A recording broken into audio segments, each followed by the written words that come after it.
Hey Cheryl, this is Allison from UF. Hi. That's Cheryl Schumacher, who graduated from UF in 1977. We called to ask her if she inspired the love note outside of Matherly Hall that reads, Cheryl, if love could be like trees, you would be a forest. Her major? Forestry. Welcome to the final episode of Cheryl 77, the Valentine's Week podcast from the University of Florida. We reached Cheryl at home in Reno, Nevada. After graduation, she moved out west and worked for the Forest Service, got married, and had 2 kids. She's retired now, which gives her more time for skiing and river rafting. So we thought because you were a forestry major and the note that we found in the concrete compares Cheryl to a forest, that maybe it could be you. Well, that's flattering. Is there anybody who was really into you in 1977 who might have been the creator of this message? Possibly. Yes, possibly, but I have never heard that story before. We could check with that person and see. Pardon? If you were comfortable sharing the name of the person who might be, we could get in touch with them and see if they wanted to fess up. Well, I'm afraid that's not possible now because he has passed. Oh, goodness. Okay. Yeah. So the one person I had in mind, and but I'm afraid that's not. I can't find out either. So I think it's kind of still a mystery. Well, thanks so much for your time and helping us get a little closer to solving this. Well, thank you for the call, and good luck. We thought Cheryl the Forester had a pretty unique connection to the message, until we got a call from 1979 grad Cheryl Summers. That is very intriguing. It's intriguing. I do not remember that ever being done, or who would have written that. But the interesting part is I was a forestry major. So that's kind of interesting. There's a reference to that. Wow. So that's interesting. But I don't know of anybody who would have written it. I'm not familiar with it. I didn't know anything about it. I just want to cut in and say, when Cheryl Summers said she was a forestry major, my jaw dropped like I was in some sort of cartoon.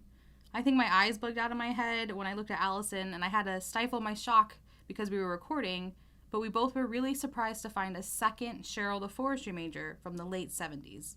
We thanked Cheryl the Forester #2 for her time. All right. Well, good luck on your search. We still had a lot of Cheryls from the 70s that we hadn't crossed off our list, but we didn't know for sure the message was made in the 70s. To find out, we turned to Daryl Pons, a superintendent with UF Facilities Services. He's been at UF for 27 years and oversees all of the concrete work on campus. He met us at Matherly to tell us what he knew. I asked Jimmy Ross, who was one of my long-term employees, about it. Oh, he knew exactly where it was at and what it said, because he's my concrete guy and he's been doing it for 45 years. So the date of 77 is probably correct. I would say that's spot on. So is it surprising that it's still here? Very much so. How come that one little spot was spared, I have no idea, but I'm glad it did. It was. So that's true love right there. I wish I knew all the history, and I wish I knew who they were. Daryl did have a little more information about when the inscription was made. It looks like it was done in the winter time. As you can see, the leaf marks here, and there that was troweled in. So it was probably done sometime about this time of the year. There's a live oak tree here, and live oak leaves are just starting to fall. So that tells me it was done around Valentine's era, about that time of the year. So love was in the air.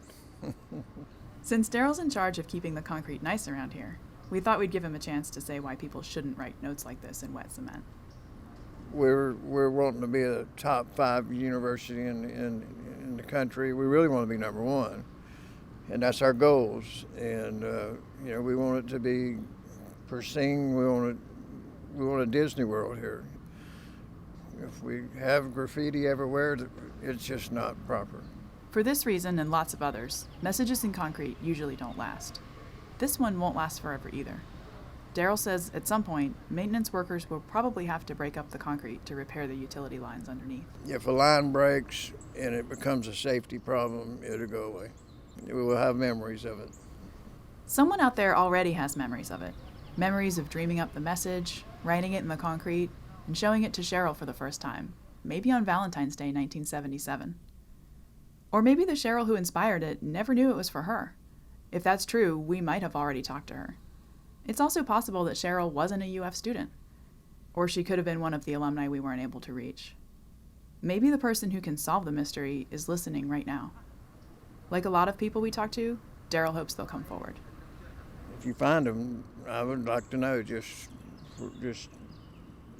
for my own curiosity. They won't get in trouble? No. They're out of the woods. If you know something about the Cheryl inscription, send us an email at news@ufl.edu or message us via social media. Thanks for listening. I'm Allison Clark, and this has been Cheryl 77 from the University of Florida.